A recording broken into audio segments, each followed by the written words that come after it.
ఒకానొకప్పుడు యదువంశంలో సూర్యుడు అని పేరు కలిగిన ఒక మహానుభావుడు ఉన్నాడు. ఆయన కుమారుడు సూరసేనుడు. ఈ సూరసేనుడికి 8 మంది కొడుకులు 8 మంది కూతుళ్ళు పుట్టారు.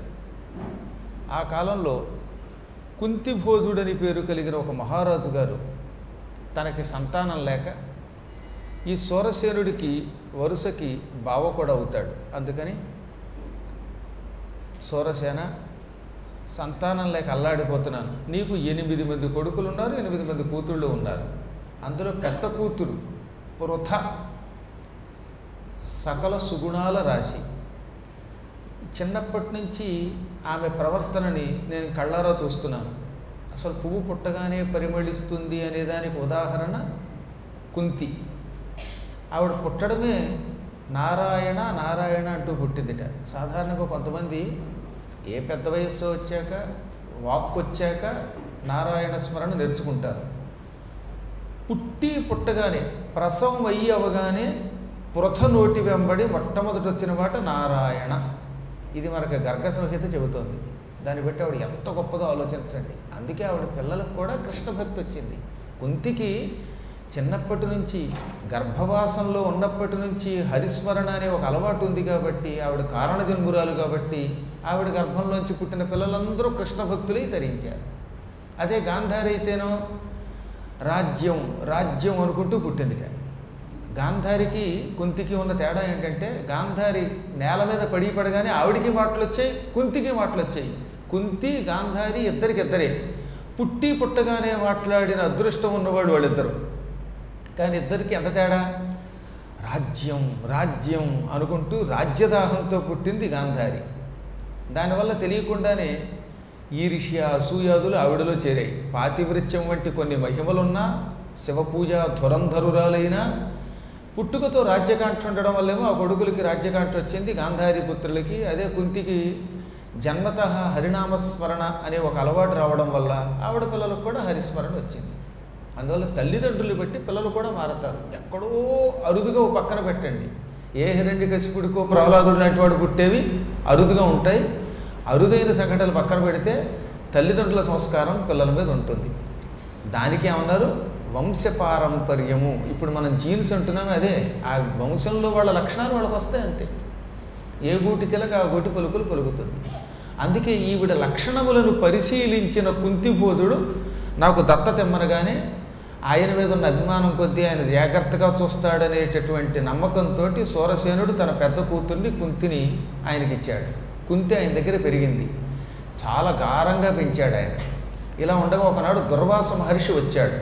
దుర్వాసుడు ఎంతో తపోనిష్టాగరిష్ఠుడు, రుద్రాంశతో పుట్టినవాడు. దత్తాత్రేయుడు, దుర్వాసుడు, చంద్రుడు ఈ ముగ్గురు అత్రి మహర్షికి అనసూయకి త్రిమూర్తుల అంశతో పుట్టారు. అందులో బ్రహ్మదేవుడి అంశతో చంద్రుడు పుట్టాడు, రుద్రాంశతో దుర్వాసుడు పుట్టాడు. విష్ణువు యొక్క అంశని తనలో త్రిమూర్తుల తత్వం కూడా కలుపుకొని దత్తాత్రేయుడు ఆవిర్భవించాడు. రుద్రాంశతో పుట్టడం వల్ల దుర్వాసుడిలో ఎంత తపశ్శక్తి ఉందో, అప్పుడప్పుడు ఎవరైనా ఇంత పొరపాటు చేస్తే అంత ఆగ్రహించడం అనే లక్షణం కూడా వచ్చింది, రౌద్రం కూడా వచ్చింది. అటువంటి దుర్వాసుడు ఒకనాడు కుంతిభోజుని దగ్గరికి వచ్చాట. ఈయన రౌద్రం తెలుసు కనుక జాగ్రత్తగా ఆయనని సేవించు, ఏమాత్రం కోపం తెప్పించకు. అసలు వచ్చినవాడు మహాత్ముడు. మహాత్ములు మన ఇంటికి వచ్చినప్పుడు వాళ్ళని చాలా జాగ్రత్తగా చూసుకోవాలి. అందులో వాళ్ళు రకరకాల పరీక్షలకు గురి చేస్తారు. ఈ పెద్దవాళ్లతో ఉన్న సమస్య ఏమిటంటే, మీకు మాలాంటి పౌరాణికులు పిలిస్తే ఏదో సమయంలో ఏదో పరీక్ష పెడతాం, ఆ పరీక్షలో నెగ్గడం కూడా కష్టం. అందుకనే కుంతిభోజుడికి తెలుసు కనుక దుర్వాసుడు పరీక్షించడానికి వచ్చాడమ్మాయి, ఆయన జాగ్రత్తగా సేవించావా నువ్వు మన వంశం తరిస్తాం, లేకపోతే మనని శపిస్తాడు అని కుంతిని ఆయన సేవ కట్టేబెట్టాడు. కుంతి అసలు పేరు పృథ. కుంతిభోజుడు పెంచడం వల్ల కుంతి అయ్యింది. ఈ కుంతి దుర్వాసుడిని అత్యంత భక్తితో నిష్ఠతో సేవించింది. అంత ఓపిక ఇంకెవరికి ఉండదు. అందుకే కుంతికి సహనపరురాలు అని పేరు. సహనం వల్ల మనం దేన్నైనా సాధిస్తాం. ఇంత పిసరు ఎప్పుడైనా మనం సహనం కోల్పోయి క్రోధం పొందామంటే యావజ్జీవితం దాని ఫలితం ఉంటుంది. అందుకే జ్ఞానులు ఎప్పుడు క్రోధం పొందరు. క్రోధమ తపముంజరచును క్రోధమ అణిమాదులైన గుణముల బాపున్ క్రోధమ సకలంబునకున్ బాధియగున్ క్రోధిగా తపస్సికి దన్నే. క్రోధం తపస్సుని పాడు చేస్తుంది, అష్టసిద్ధులను నాశనం చేస్తుంది, సర్వనాశనం చేస్తుంది. అందుకే జ్ఞానులు ఎప్పుడు కోపం పొందరు అని భారతంలో ఆదిపర్వంలో చెప్పారు. ఇది ఆదిపర్వంలోని అద్భుతమైన పద్యం. అందువల్ల చాలా జాగ్రత్తగా సహనంగా కుంతీదేవి దుర్వాసుడికి సేవ చేస్తే ఆయన మెచ్చుకొని, అమ్మాయి నేను ఎన్నో ఇళ్ళకి వెళ్ళాను, ఎంతోమందిని నేను అనుగ్రహించాలనే ఉద్దేశంతో పరీక్షించాను, ఎవరు నీ అంత సహనంగా నాకు సేవ చేయలేదు. బాల్యములో ఇంచుమించుగా 15-16 ఏళ్ల వయస్సులో ఎంత సహనం నీకు వచ్చిందంటే ఇది నిజంగా ఈశ్వర అనుగ్రహమే. నిన్ను మెచ్చాను, నీకు ఒక వరం ఇస్తున్నాను, నీ భవిష్యత్తు నాకు తెలుసు, అప్పుడు ఈ మంత్రం ఉపయోగపడుతుంది, అది దృష్టిలో పెట్టుకుని నీకు వరం ఇస్తున్నాను. నీకు ఒక మంత్రం ఇస్తాను, ఈ మంత్రం నువ్వు జపించి ఎవరిని పిలిస్తే వాడు తక్షణం వచ్చి నీకు ఒక పిల్లాన్ని చెడిపోతాడు. అనవసరంగా మాత్రం జపించకు, నీకు సంతానం కావలసి వచ్చినప్పుడే ఈ మంత్రం జపించు అన్నాడు. అంటే భవిష్యత్తులో పాండురాజు వల్ల ఈవిడికి సంతానం రాదని తెలుసు కాబట్టే ఆయన ముందు జాగ్రత్తతో భవిష్యత్ తిరిగిన వాడవడం వల్ల ఈ మంత్రం ఇచ్చాడు. ఆవిడ ఆశ్చర్యపోయింది, ఆయనకి నమస్కరించింది, ఆయన అదృశ్యమైపోయాడు. వెంటనే ఈవిడ గంగానదికి వెళ్ళి స్నానం చేసి ఎర్రని కిరణాలతో అప్పుడే ఉదయిస్తున్న సూర్యుడిని చూచి, ఈ ఋషీశ్వరుడిచ్చిన మంత్రం నిజంగా పనిచేస్తుందా, ఆయన హాస్యానికి ఇచ్చాడా, చాలామంది ఋషులు మంత్రాలు తంత్రాలు అంటున్నారు, ఈ మంత్రాల వల్ల ప్రయోజనం ఉంటుందా అని కొంచెం భ్రమపడింది. ఎంత గొప్పవాళ్ళకైనా అప్పుడప్పుడు ఈ భ్రమ కలుగుతాయి, పైగా చిన్నపిల్ల, పైగా అప్పటి కేవలం 16 ఏళ్ళు. అందువల్ల సహజమైన ఒక బాల్య చాపల్యం కూడా ఉంది. మంత్రములు చాలా గొప్పవండి. గురువులు మనకి మంత్రం ఇచ్చారంటే దాని ఉద్దేశం మనం బాగుపడాలని. మాట వరస కూడా పాడైపోయే మంత్రాలు ఎందుకు ఇస్తారు గురువులు? ఈ మధ్యన ఒక మహానుభావుడు ఒక ఆవిడ వచ్చి ఏడుస్తుంటే బాలామంత్రం ఇచ్చాట. నాకు నువ్వు బాలామంత్రం ఇచ్చావు, నేను నాశనం అయిపోవడానికి ఇచ్చావా, అది చేశాక నేను నాశనం అయిపోయాను, రోజు ఆయన మీద గొడవ చేయడం మొదలెట్టింది. ఆయనకి మతిపోయింది, బాలామంత్రం చేస్తే ఈ సృష్టిలో ఎంత పాపాత్ముడైనా తరిస్తాడు, అటువంటి మంత్రం ఇస్తే గురువుగారి మీద ఎదురు తిరగడం మొదలెట్టింది ఆవిడ. ఆయన నాకు మొరపెట్టుకుని ఈ మధ్యన, ఏమండి నాకు ఈ పురాణాల మీద ఈ మంత్రాల మీద విరక్తి వస్తుంది, మానేనా ఇవ్వడం మానేనా అన్నారు ఆయన. అంత గొప్ప వ్యక్తికి కూడా విసుగు కలిగిస్తున్నారంటే దీన్ని బట్టి ఆలోచించండి. లోకశ్రేయస్సు కోసం వాళ్ళు అప్పుడప్పుడు గొప్ప గొప్ప శ్లోకాలు మంత్రాలు ఇస్తారు. అవి నీ కర్మగాలు నువ్వేం చేసావో నీకు వేరే దరిద్రం వచ్చింది. నిజం చెప్పాలంటే బాలామంత్రం చేయడం వల్ల నాశనం ఎవరు, సర్వనాశనం అయ్యే స్థితి నుంచి కొంచెం కష్టంతో భగవంతుడు ఒడ్డెక్కిస్తాడు. అది జ్ఞానం కలిగిన వాళ్ళు గ్రహిస్తారు. బాలామంత్రం ఎటువంటిదో తెలుసా? ప్రాణాపాయం ఉంది, కుటుంబం సర్వనాశనం అయిపోవాలనుకోండి, ఈ మంత్ర జపం చేస్తే వచ్చిన రోగంతోటో దెబ్బతోటో బయటపడతాడు. అది తెలియక ఈ మంత్రం చేశాను దీనివల్ల నాకు నాశనం వచ్చింది అని గురువుల మీద దండయాత్ర చేస్తే ఇప్పటికే పూర్వపాపం వల్ల ఈ రోగాలు అనుభవిస్తున్న వాళ్ళు ఇంకా నాశనం అవుతారు. దుర్వాసుడు లాంటి మహానుభావులు గురువులు లోకశ్రేయస్సు కోసం ప్రజలను ఉద్ధరించడానికి మంత్రం ఇస్తారు తప్ప నాశనం చేయడానికి ఎప్పుడు ఎవరు నాశనం చేయాలనుకుంటే ఈ మంత్రమే ఇవ్వాలా. కాబట్టి వీడికి పాపం బాల్య చాపల్యం వల్ల తెలియక సూర్యుడిని ఆహ్వానించి మంత్రం చదివింది. సూర్యుడు అద్భుతమైనటువంటి సౌందర్యమూర్తి అయి తన వేడి తగ్గించుకుని ప్రత్యక్షమై, అమ్మాయి నేను నీ మంత్రానికి ఆహూతుడినై వచ్చాను, నువ్వు ప్రేమతో మంత్రాన్ని జపించావు, భక్తితో జపించావు, ఆ మంత్రానికి శక్తి ఉంది, ఆ శక్తి వల్ల నేను ప్రత్యక్షమయ్యాను, నీకు ఈ క్షణమే సంతానం ఇస్తానంటే వీడు తెల్లబోయి, నేను కన్యనండి, పెళ్లి కాని దాన్ని, ఇప్పుడు నాకు సంతానం అంటే పైగా 16 ఏళ్ల వయస్సుకి, రేపు పొద్దున్న నా తండ్రి ఏమంటాడు, నా కుటుంబం ఏమంటుంది, నా పరువు ఏమవుతుంది, మీకు పుణ్యం ఉంటుంది వెళ్ళిపోండి. మంత్రాన్ని పరీక్షించడానికి చదివాను తప్ప నిజానికి నాకు సంతానం మీద కోరిక లేదు బాబోయ్ అని తెల్లబోయి వద్దు పొమ్మంది. ఆయన నవ్వాడు, నువ్వు అవునన్నా కాదన్నా ఈ మంత్రానికి ఆ శక్తి ఉంది, నేను వచ్చానంటే నీకు పిల్లలు ఇవ్వకుండా వెళ్ళలేను, ఇంక నీ కర్మయోగం ఇంతే అన్నాడు ఆయన. అప్పుడు ఆవిడ బెంగ పెట్టుకుని ఏడుస్తూ, మహాత్మా ఈ మాత్రం క్షమించలేవా అంది.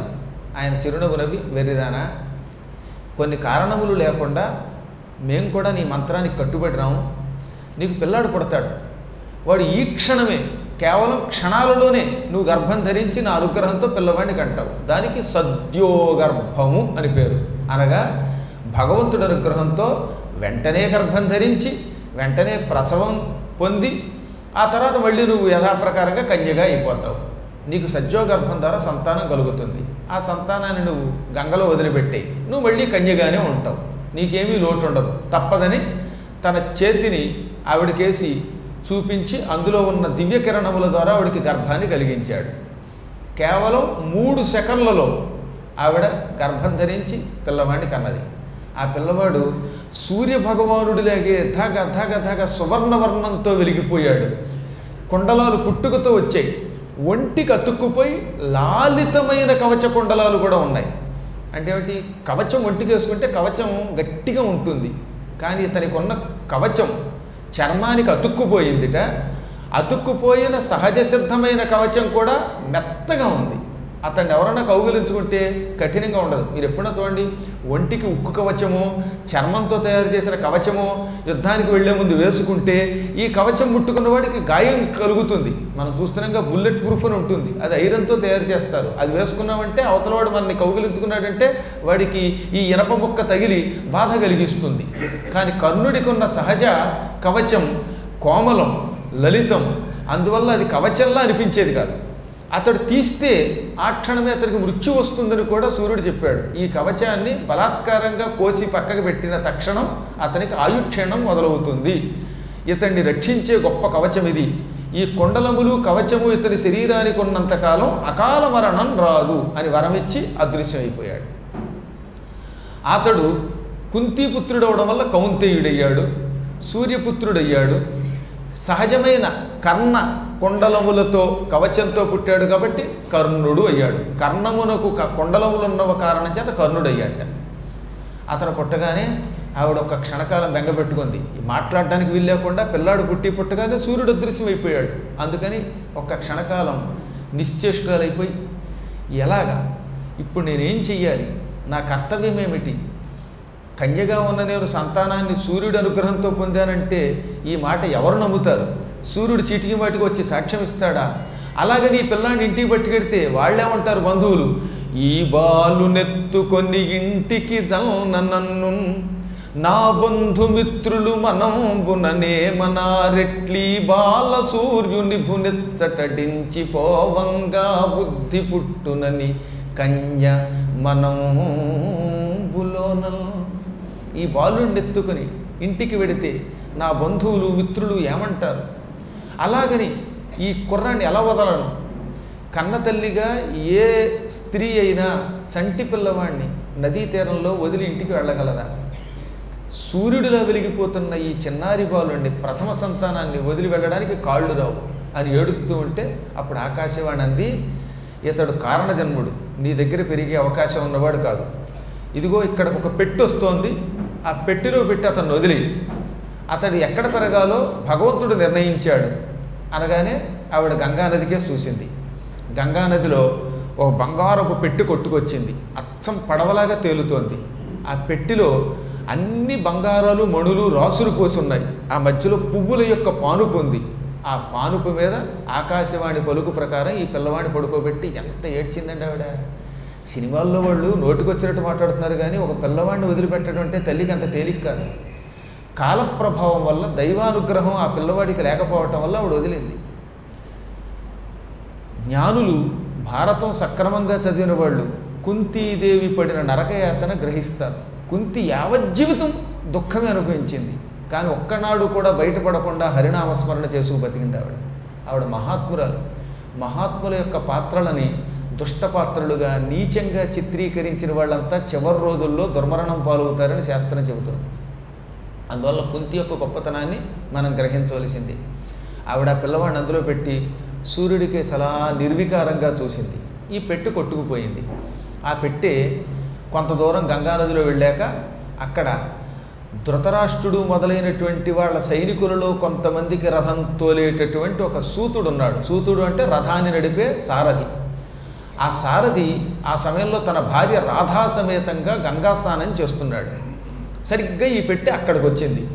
టక్కన ఈ సూతుడు రథాన్ని ఒక్కసారి ఒడ్డు మీద ఆపేసి పెట్టిని జాగ్రత్తగా ఈదుకుంటూ ఒడ్డుకు తీసుకొచ్చాడు. అందులో బంగారంతో పాటు బంగారం లాంటి పిల్లవాడు ఉన్నాడు. పెట్టి నిండా సువర్ణ రాసులు, ఆ రాసుల మధ్యలో పువ్వుల మధ్యలో ఒక పసిబాలుడు. వాడికి పిల్లలు లేరు. అందుకని వెంటనే పక్కనే ఉన్న తన భార్య రాధకి చూపించగానే ఆవిడికి మతిపోయింది. ఏమయ్యో మనకి పిల్లలు లేరని భగవంతుడే బంగారం లాంటి పిల్లవాడిని ఇచ్చాడు. పోన్లే పెంచుకున్న పిల్లవాడు కన్నబిడ్డ కంటే గొప్పవాడు అవుతాడు.